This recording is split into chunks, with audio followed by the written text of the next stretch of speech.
Sadly, too often, things like this come to the mind of people who think about Florida elections. Then we have the unusual aspect of November's Florida Senate District 37 election.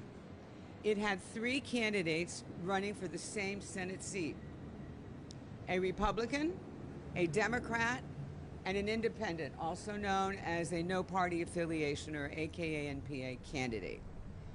In the end, it had a paper-thin recount victory margin of 32 votes. It had two candidates, both named Rodriguez.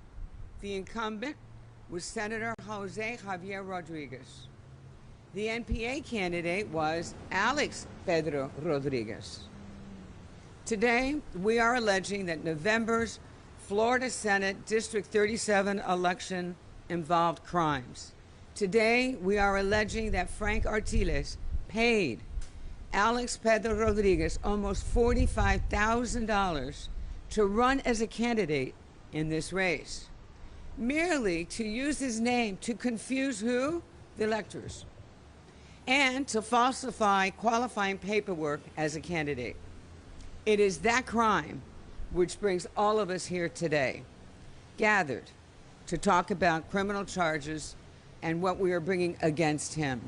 The criminal charges against former Florida State Representative and former Florida State Senator Frank Artiles and Alex Pedro Rodriguez. By the way, as we speak, the arrest affidavit is being emailed to each one of you. It will have all the details.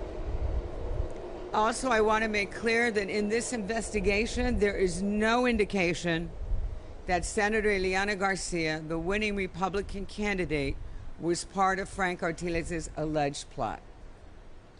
So with me here today, you see a great group of investigators and prosecutors. It is this investigative team that put the pieces of this case together. I want to start with Howard Rosen, who is our Chief Assistant of Special Prosecutions, which oversees public corruption. This is Howard Rosen. Howard, great job. And to his left is Deputy Chief Tim Vandergiesen, who is the head of our public corruption unit. He has been the prosecutor that has been navigating this with all his task force. He leads the task force, and I want to say publicly how proud I am of the work that you've done over the years and what you did on this case. Thank you so much. We also have our lead detective, T.C. Sapero. Is this gentleman here? We have investigators Frank Castillo, Giovanni Cuervo from the City of Miami Police Department, and of course, Chief Ron Papier for the City of Miami Police Department. And I want to stop just there for just a moment. Chief, I want to thank you very much. Your task force has been with us from the very beginning when we formed a public corruption task force. And I thank you for the contributions you've made in making these public corruption cases, and to the great team that you had on this case. So many people would think that running Alex Pedro Rodriguez as a less than transparent non-party affiliate or an NPA or a ghost candidate is what we are charging Frank Artiles with today. But that is not the case. Running a ghost candidate like Alex Pedro Rodriguez is not a crime in Florida. These things are not crimes. Is it an attack on our democracy? Is it a dirty political trick? Absolutely. This kind of trick is always used against an existing office holder. It's to confuse the public. And the characteristics are always the same. An unknown person that will not campaign, doesn't put any effort into a campaign, won't reply to media contacts, is suddenly on a ballot. However, what is a crime is making illegal campaign contributions to get a candidate to run.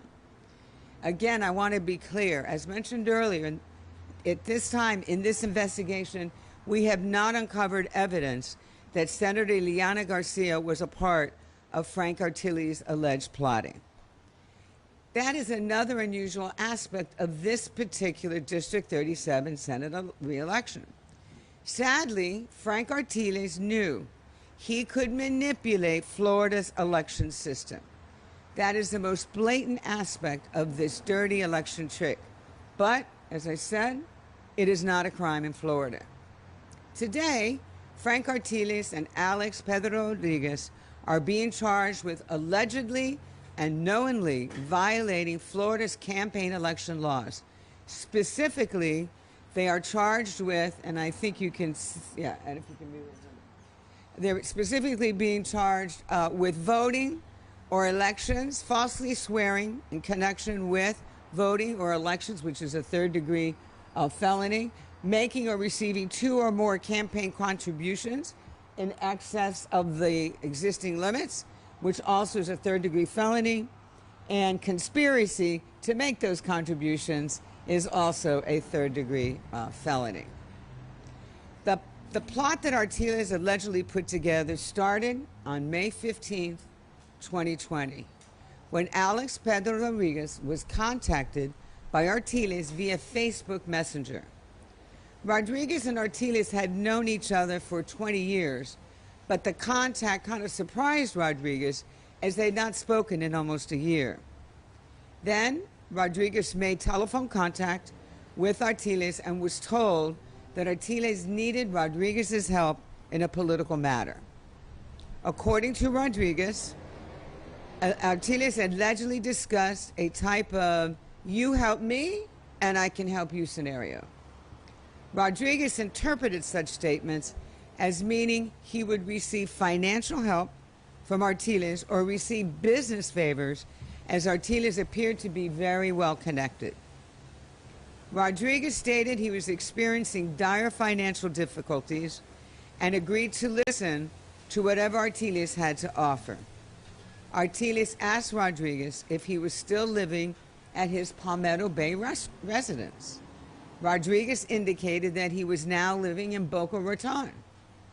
Artiles requested they meet at Artiles' house, which they did later that same day. During that meeting, Artiles proposed that Rodriguez run for the seat in District 37. Artiles allegedly offered to pay Rodriguez $50,000 for his participation, $25,000 during the election, and another $25,000 after the election. Artiles allegedly explained a very simple strategy. With Alex Pedro Rodriguez sharing the last name as the incumbent senator, Jose Javier Rodriguez, his candidacy would confuse voters and influence the outcome of the election. Rodriguez agreed to help Artiles with his campaign matter. Artiles explained to Rodriguez that he would not be involved in any part of the campaign, nor would he have to participate in any of the decision-making.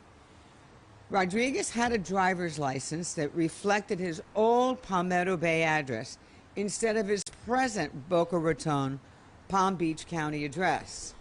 Artiles instructed Rodriguez to go to the elections department in Doral and change his party affiliation from Republican to Independent, which is no party affiliation. On June 10th, 2020, at Artiles' home, Rodriguez filled out all the necessary campaign paperwork as directed by Artiles. The next day, Rodriguez met Artiles at the City National Bank to open a campaign account. In the parking lot, Artiles gave Rodriguez $2,000 in cash to open the account. After the account was opened, Artiles rushed to the airport for a flight to Tallahassee to file the required campaign paperwork with the Department of Elections. And that is how the NPA candidacy of Alexis Pedro Rodriguez for Senate District 37 was born. From June 11, 2020 to November 19, 2020, Rodriguez allegedly received almost $45,000 from Artiles in the form of cash, cashier checks, and credit card payments towards various accounts. In charging both Frank Artiles and Alexis Pedro Rodriguez today, we are alleging that these various payments blatantly violated Florida election laws. These payments were intended to influence the outcome of the election. Frank Artiles had formally been elected to the Florida House and the Florida Senate. He knew then, and we are alleging that he knows now, that he was blatantly thumbing his nose at the law. His outlined actions seem to say that those laws were meant for others and not for Frank Artiles. Let there be no mistake about it. These charges today say the law applies to everyone. So with that, I'm going to open it up for questions, unless, Chief, you wanted to say anything? Okay. Talk for a minute about cash payments. You said $45,000. Mm-hmm. Can you elaborate for us on those in increments and in-person payments? Some were and some weren't. So one thing, just to make it easier for you, you will get all of that in the affidavit. It's all outlined. But some of it wasn't cash, like the one I described in the parking lot that he then took to City National Bank to open the account. Others were other times when Rodriguez would go to him and say, I need more money. So several weeks later, a month later, he would continue to give him mostly cash. But then there were times towards the end where he was making payments, that Rodriguez had some debts. So he put it on, Artiles would put it on his corporate credit card. So those are other payments. So that's why I mentioned it's in different forms. But if you add all of those up during that period of time, it's somewhere around $45,000.